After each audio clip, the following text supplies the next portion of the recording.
लपंडाव मालिकेच्या पुढील काही येणाऱ्या भागांचे अपडेट जाणून घेऊया आपल्या आजच्या या व्हिडिओमध्ये।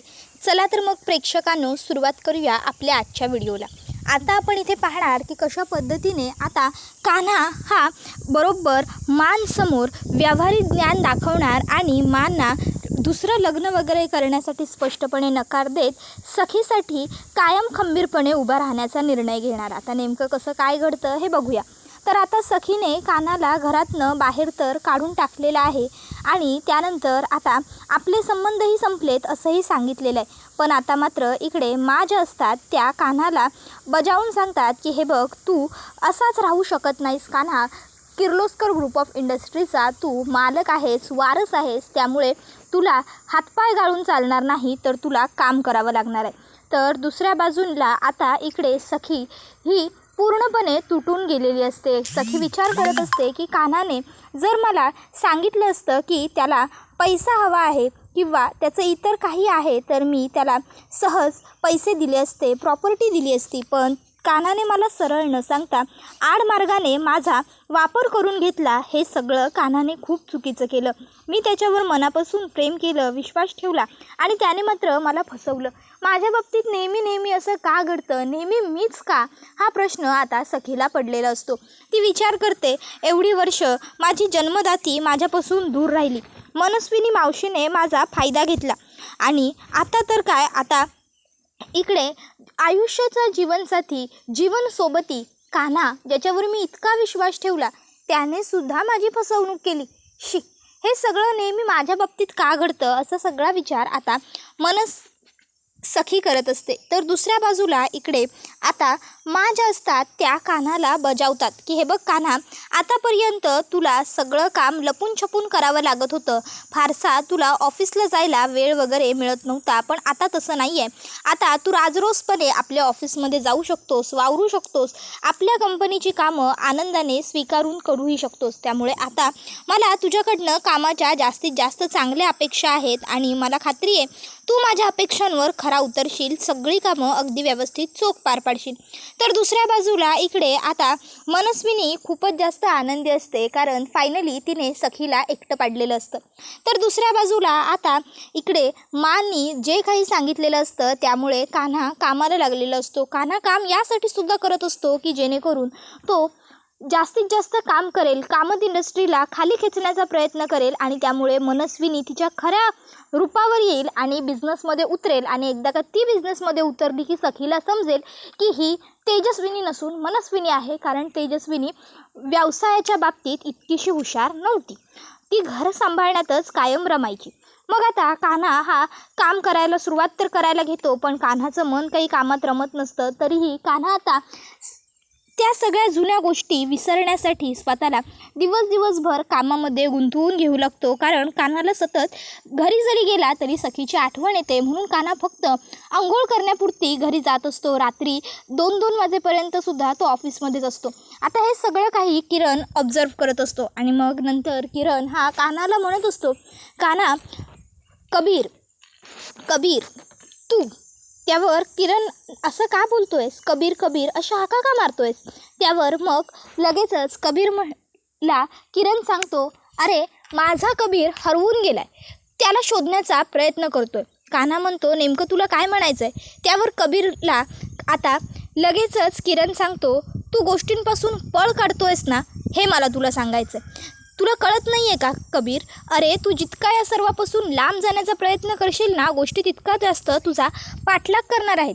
अरे म्हणजे बघ ना, उदाहरणार्थ सध्या आता काय घडतंय, आता तू सखीशी बोलत नाही आहेस, सखीपासून दूर पळतोयस, मानपासून दूर पळतोयस। यामुळे काय घडणार आहे, यामुळे फक्त पुढे जाऊन कॉम्प्लिकेशन वाढणार आहेत। जर तू मानचं असंच ऐकत जात असशील ना कबीर, तर पुढे जाऊन मा तुझ्या लग्नाचा विषय पुढे वाढवतील आणि मग त्या आणखीन काहीतरी करतील। आणि सखी, मला सांग, सखीवर तुझं प्रेम नाही आहे, खरंच तुझं सखीवर प्रेम नाही आहे। त्यावर कान्हा, नाही, मी फक्त तिच्यासाठी कर्तव्य म्हणून, मदत करायची म्हणून इतकंच विचार करत असतो। त्यावर कबीरला लगेचच किरण म्हणतो, कमीत कमी माझ्याशी तरी खोटं बोलू नकोस, मला तरी फसवू नकोस.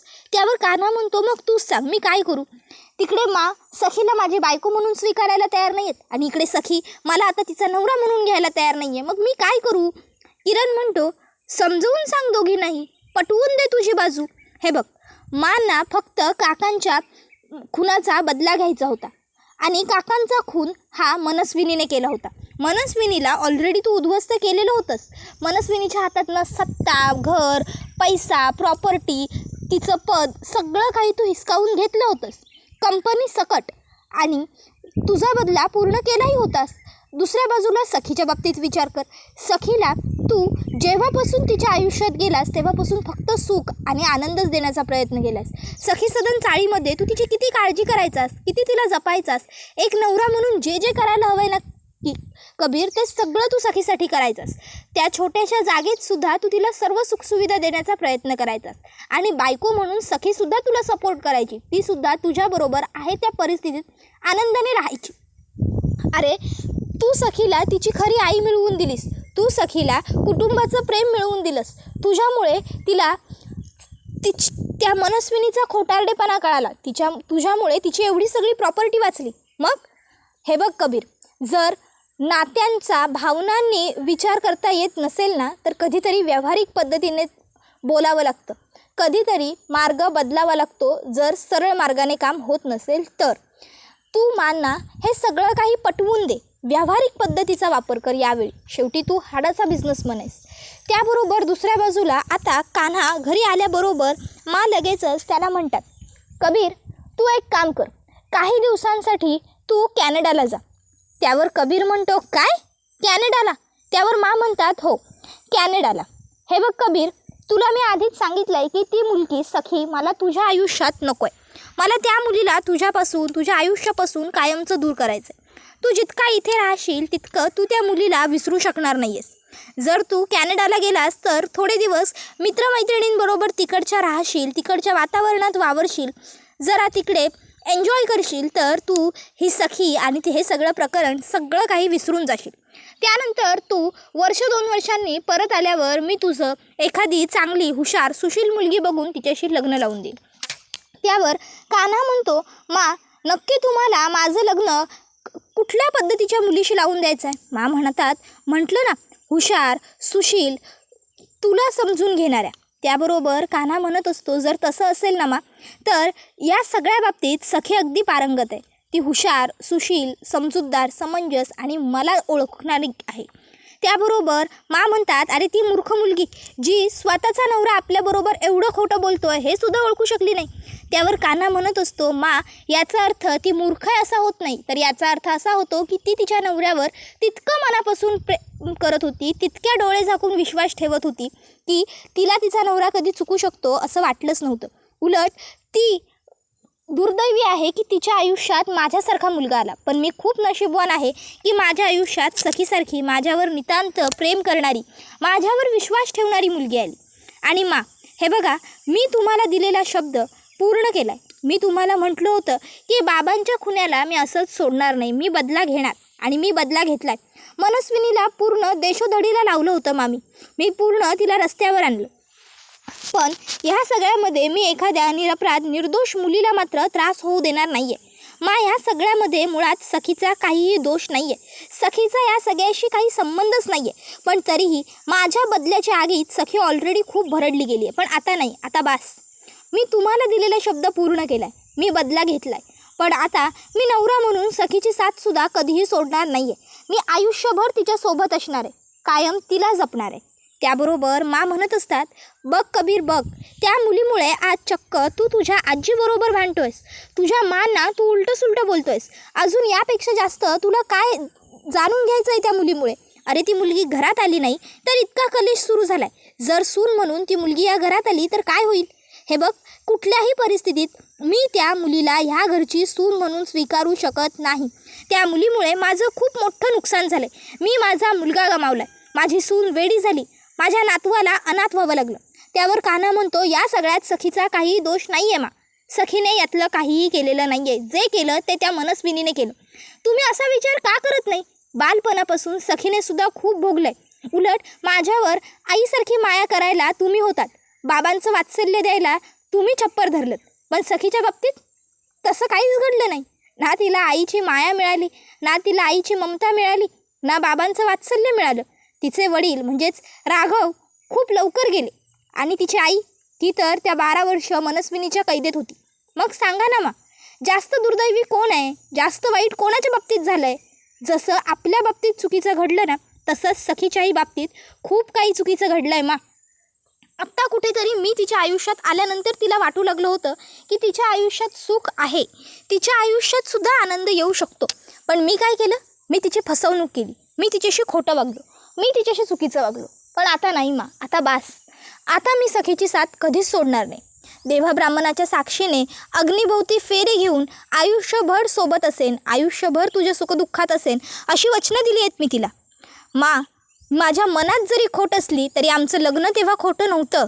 आम्ही घेतलेली अग्निभोवतीची ती सप्तपदी ती खोटी नव्हती. मी दिलेलं प्रत्येक वचन खरं होतं आणि त्यामुळे मी माझं वचन पाळणार आहे. मी सखीला कधीच एकटं पडू देणार नाही आहे. माझी बायको मिसेस सखी कबीर किर्लोस्कर आहे आणि सखी किर्लोस्करच राहणार. मी ना इथून कुठे जाणार आहे, ना मी कुठल्या दुसऱ्या मुलीशी लग्न करणार आहे. सखी व्यतिरिक्त माझ्या आयुष्यात दुसरी कुठली मुलगी कधीच येऊ शकत नाही सखीशिवाय मी कोणाचा विचारच करू शकत नाही. तर दुसऱ्या बाजूला आता इकडे सखीसुद्धा एकटीच बसलेली असते आणि ती विचार करत असते, कान्हाने माझ्याशी लग्न केलं पण त्याने कधीच माझं काही वाईट केलेलं नाही आहे किंवा माझ्या बाबतीत काही वाईट चिंतलेलंही नाही आहे. उलट जेव्हा आमचं लग्न झालं तेव्हा सुरुवातीच्या दिवसात मला त्याच्याबरोबर राहायचं नव्हतं. त्यावेळी त्याने कधीच माझ्यावर जबरदस्ती केली नाही किंवा मला कुठल्या गोष्टीसाठी फोर्स केला नाही. नवरा बायकोचं नातं माझ्यावर लादलं नाही. बायकोची कर्तव्य पार पाडण्यासाठी माझ्यावर कधी दबावही टाकला नाही. तो हे सगळं करू शकत होता पण त्याने हे केलं नाही. मनस्विनी मावशीने मला त्रास दे असं कित्येकदा सांगूनही त्याने मला त्राससुद्धा दिला नाही. उलट घेतली ती माझी काळजीच घेतली, केला तेवढा मला सपोर्टच केला. माझ्या खऱ्या आईला मला भेटवलं. मनस्विनी मावशीच्या नावावर सगळी प्रॉपर्टी करण्यापासून मला अडवलं. पण मग शेवटी कान्हा माझ्याशी खोटं का बोलला? कान्हा, तू वाईट नाही आहेस हे मला माहिती आहे, पण तू चुकीचा नक्की आहेस. मला तुझ्यावर इतकं प्रेम आहे ना की तुझ्या सगळ्या चुका मी पोटात घालू शकते. पण त्यासाठी कमीत कमी तू माझ्यासमोर यायला हवंस, तू माझ्याजवळ येऊन मला सगळं समजून सांगायला हवंस. तेव्हा मी सगळं सहज समजून घेईन. कान्हा ये ना प्लीज. तुझ्याशिवाय मी अपूर्ण आहे, तुझ्याशिवाय मी नाही जगू शकत, तुझ्याशिवाय माझ्या असण्याला काही अर्थच नाही आहे. कान्हा प्लीज ये ना रे परत. असं आता सखी एकटीच खोलीत बसून बडबडत असते, रडत असते. त्याबरोबर हा व्हिडिओ इथेच संपतो. व्हिडिओ आवडला असेल तर व्हिडिओला लाईक करा, चॅनलवर नवीन असाल तर चॅनलला सबस्क्राईब करा आणि बेल आयकॉन आठवणीने प्रेस करा. पुढचा व्हिडिओ येईपर्यंत टाटा बाय बाय, धन्यवाद, टेक केअर.